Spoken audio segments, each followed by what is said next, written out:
Good morning, teacher and classmates. My name is John Edwin Cardona, an agronomy student at the Dos Quebradas campus. In the previous talks, I chose the company Coats Cadena, which could be pollution, the Autumn River.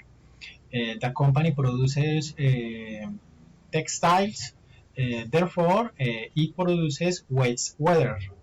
I asked the company to respond to the complaints of residents of Kennedy neighborhood about the possible discharge of gray water into a river. In this case, the company could be cause environmental impact on the water source that supplies our aqueduct. The Autumn River is our principal source of water. It could also affect the biodiversity of the basin.